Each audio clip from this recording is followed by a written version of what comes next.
In this week's episode, we're going to be discussing some helpful tips to make sure that you have a successful habitat season. Mossy Oak Properties, where outdoorsmen find their favorite place. Well, we're getting pretty close to the season in most of the country being closed. Yeah. And that means our favorite time of year. It's habitat season. Yeah. Is it not? It is. 2 H's, hunting season, which I enjoy quite a bit. Look forward to it year round.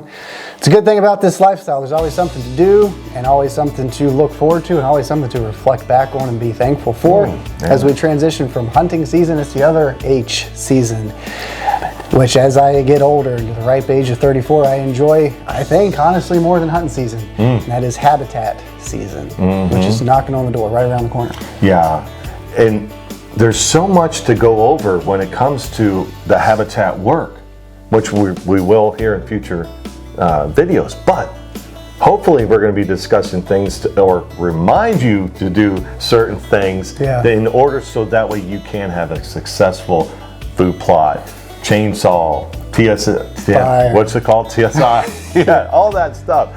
Yeah, so that way you can have a successful, safe season. But one of the first things to do is just remember what the things that you put away that need fixed prior to the season. That's right. Equipment is a big part of habitat season. I mean, you can't do really any of the work without these necessary tools, none of which are expensive or big or fancy, but you need a chainsaw. You need a drip torch if you're going to burn safely. You need all these, especially with running a chainsaw, all the safety gear, PPE, and that's what we're going to, in this video, kind of just, of the 2 H seasons, and I'm really proud of this, apply the same preparatory work to your habitat season as you do your hunting season. Can't say anything. With hunting season, I mean, we always have our ducks in a row. We got stands hung, lifelines, food plots planted, trail cameras out. We got everything airtight. Apply that same thought process to habitat season and have your ducks in a row so when deer season goes out, you can hit the ground running, fire up the chainsaw, drop a flame with the drip torch. You don't have to be playing catch up, which I was guilty of and still am because, you know, habitat season sneaks up on us because of hunting season. But in this video, we're going to talk about getting everything prepared so when it's time to do the work, you can do the work. Yeah, and you touched on like equipment, you know, and torches and chainsaws. Again, this is a perfect time, you know, that it's actually the best time. So that way when you drop off your chainsaw at, just to get maintenance, if you can't do it yourself or don't know how to do it yourself, drop it off, get your chain sharpened. It's all the prime time. You drop it off early, it will get done on time.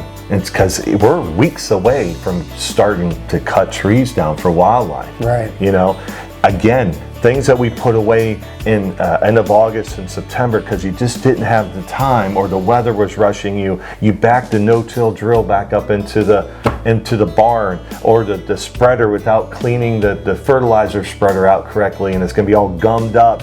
All those things, address everything right now. Torn chaps, bad helmets, drip torches, going through a wish list like Cody said he can't nail that down any better than what you said about the H's, is we go through all that work, go make sure we create that thing where it's just boom, boom, boom. We do that for hunting when we do this for, you know, a checklist, that type of stuff. But we put away stuff, I know I do, you know, quickly or out of laziness, let's call it what it is. You know, you put the drill away without cleaning, and then when you open it up here in the next couple of months, there's mice and there's all gummed up, and now you're cussing and vacuuming, and it's just like, why didn't I take the time to do that? Well, we are given time, and it's called December into January, or actually December.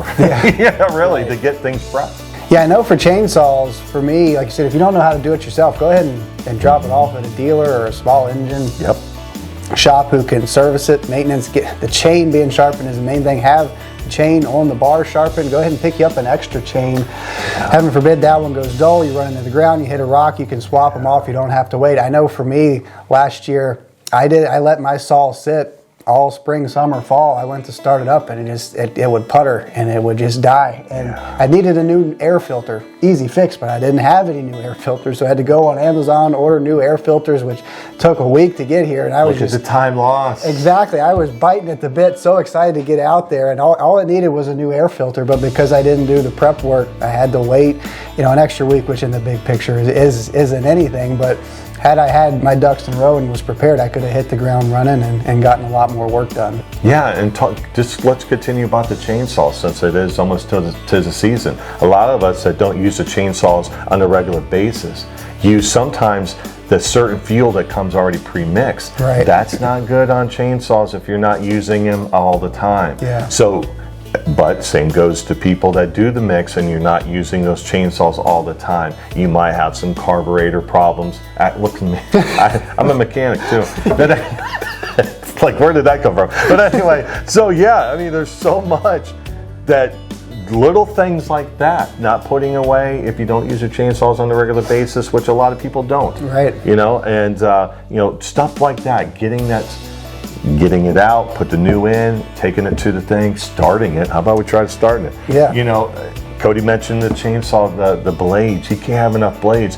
The wedges, you broke your wedges, you forget about your things. Where's my hammer at? I can't find my sledge. I mean, it's all this stuff. Yeah. You are giving time to do that. Now, when it comes to fire, sometimes we put our drip torches away incorrectly. Mm-hmm. The wicks.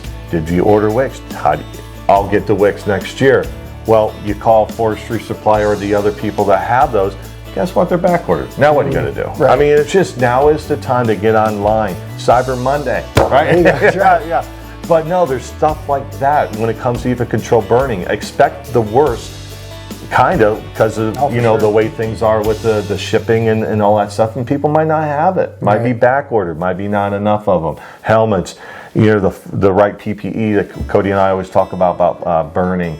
I mean, getting your fire breaks. Let's continue with fire. You're getting your fire breaks done. Do it now. Right. Yeah. Even though it's during hunting season, and you might want to bring a dozer in during hunting season because you don't want to scare the deer. Yeah. Do it now. Yeah. The deer will be fine. They'll come back. There's plenty of season left. Get those done now, especially if you've got a good window of good weather, because it may rain and it may snow and you may not be able to get a dozer in or equipment in to install your fire breaks.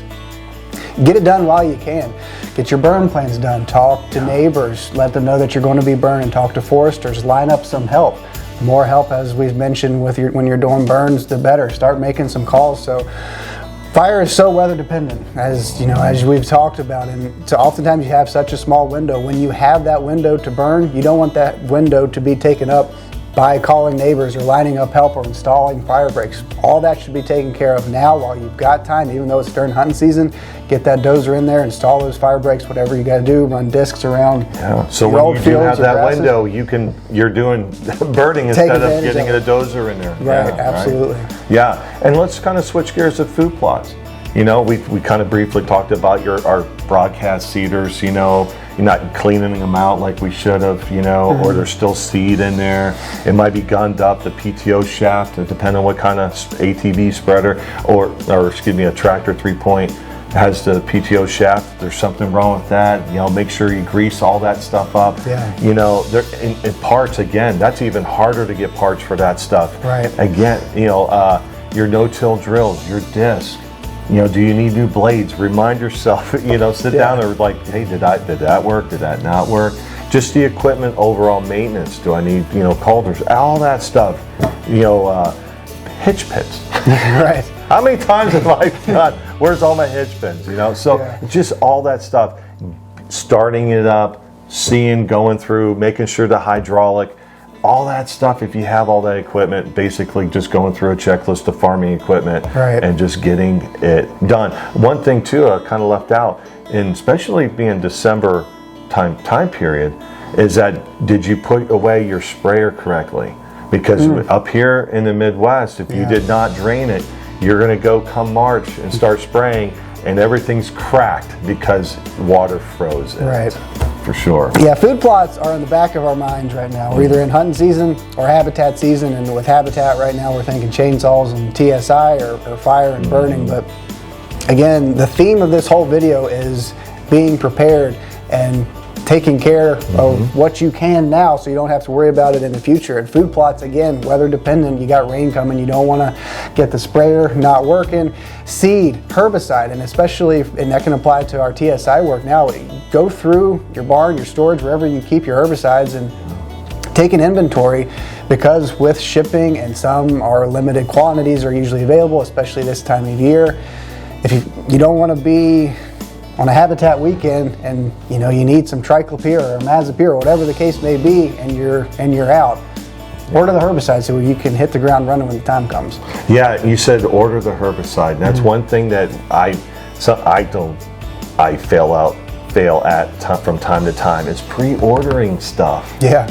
Go into your local feed mill, your equity, no matter whatever you call it in your neck of the woods, and pre-ordering fertilizer, herbicide, seed. Yeah. Because the prices don't come down. Right. They continue to go up. So you can, depends on what equities, I'm sure, you have to do a little bit of research, but most equities will kind of do pre-order type stuff and store it for you. Even do the storage for fertilizer if you know your field's going to take X amount of whatever, and lime and whatever. They can store that for you at their facility, and then you just get it at need. Yeah. So doing stuff like that, it's just amazing. You hit the ground running for the first time if you go through all this prep work. Yeah, wildlife management, this lifestyle, it's a cumulative process. And as we mentioned in the beginning, there's always something to do in the present, always something to look forward to in the future, and always something to reflect back on and be thankful for in the past. And that's why it's so satisfying and enjoyable, because our hands and our minds are always busy and always working for wildlife. But I know it's so frustrating, and I am guilty of it. It happens a lot of times outside of our own control. But when it's within our control and we're not prepared, or equipment breaks because we didn't take the time to run through our checklist for our PPE, or do maintenance on our chainsaws or drip torches or tractors or sprayers or ATVs or whatever the case may be, when it's within our control, then it's a little frustrating. And this video is all about just being prepared. Have a checklist. I mean, I like putting pen to paper, and it's satisfying to check a box or put a line through something on your to-do list. It stays present in front of you, so it's always on your mind, and then you've got everything done. We're so eager. Like, of the 2 H seasons we talked about, come at the end of habitat season, we're so excited to put all the stuff away and go hunting. That's right. At the end of hunting season, last thing I want to do is climb a stand or blind and sit in the cold. I want to fire up the saw or pick up the drip torch. So just be prepared, have everything in a line and prepared so you can hit the ground running. And the month of December is the time to do it. Mossy Oak Properties, where outdoorsmen find their favorite place.